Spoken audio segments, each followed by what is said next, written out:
All right, I'm live. I'm not entirely sure how well this is going to work. I've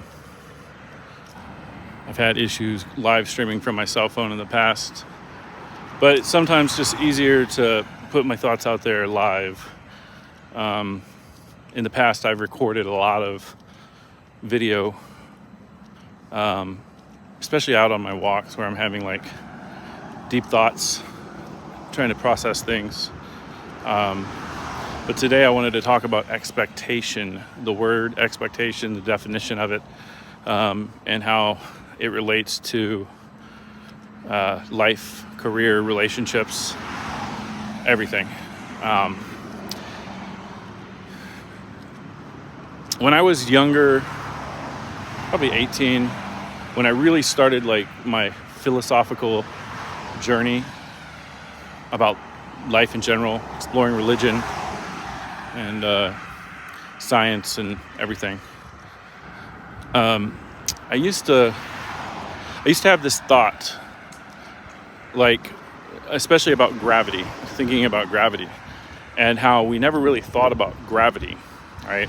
I actually recently did a film a few months ago, a short film, like a comedy, about a guy that's scared of gravity, right? And a lot of the people that were working on that film with me were confused about it. So when I was in high school, probably 17, 18 years old, I started having this thought about gravity and how if I drop an apple, we know and expect it to hit the ground. I think it's a universal expectation that apple will hit the ground. And so I would think about that and also think about, well, what if it doesn't hit the ground? How do I know it's going to hit the ground?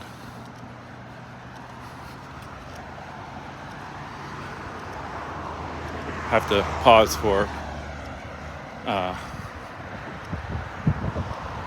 cars. I'm crossing it.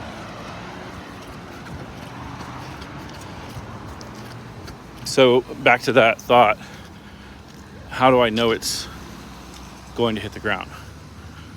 Why do I expect that, right? Because there's a universal knowledge. Our feet are planted on the ground because of gravity. These are things that we experience our whole life. So it's a fair expectation. But with the ultimate question of life, why are we here? Unanswerable. You can't answer it.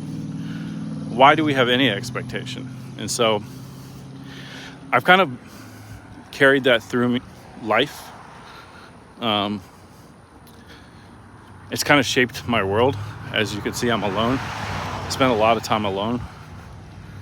A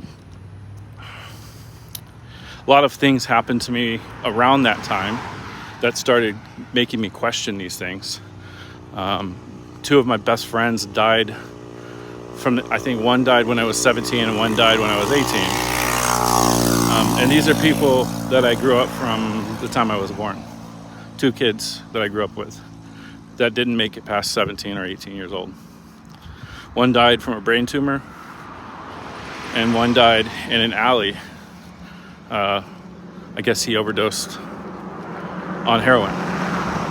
And both of those people I had experiences with months before their death. Actually, one of them like 1 month before his death.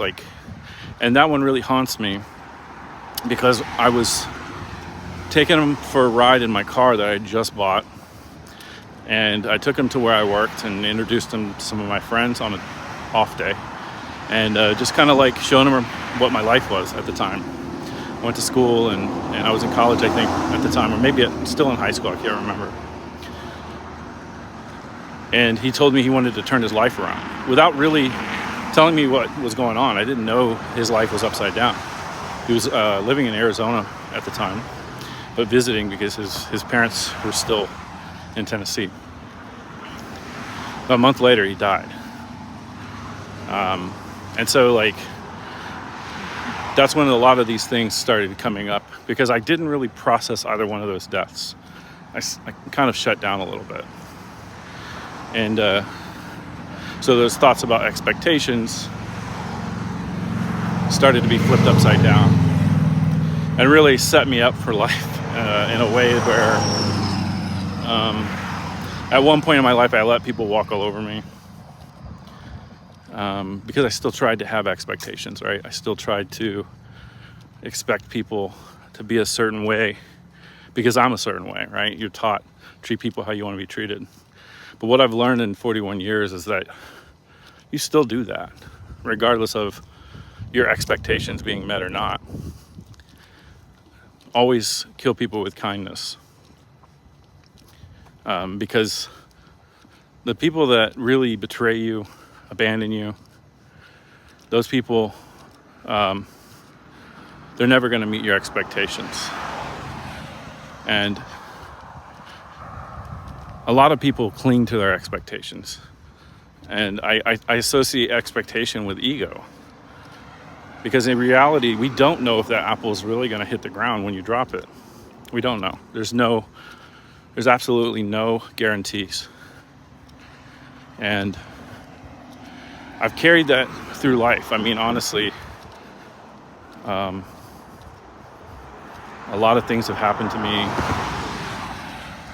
in different phases of my life where the only thing that's changed is that my expectations have gotten weaker and weaker.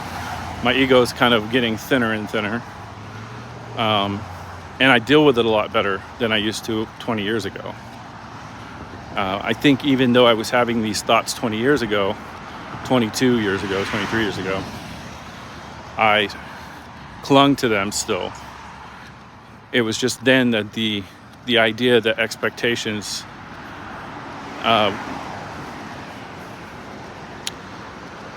would not be met or could not be met. That was just the beginning of the challenge. And now over 20 years or so of experience, I've basically given up on expecting anything from anything. And I hope my kids aren't watching this, because this is not for them, because they're at a different phase of their life. It sounds very nihilistic, and in a way it is, but I think anybody's spiritual path, as you progress through life, you have to hit a period of nihilism before you break through and have these realizations that nothing matters. In 100 years, nobody's going to know who I am. Nobody's going to know who my ancestors are. 100 years, everything I've done is going to be wiped off the map, no matter what I do. I mean, I'm not building skyscrapers or anything like that, but it really puts things into perspective. And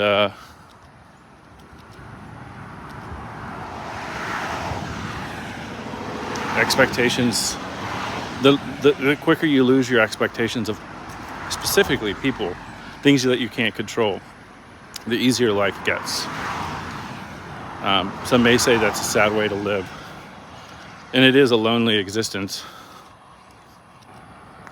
but it is what it is. C'est la vie. I know a little French, so bet you didn't expect that. All right, I'm signing off.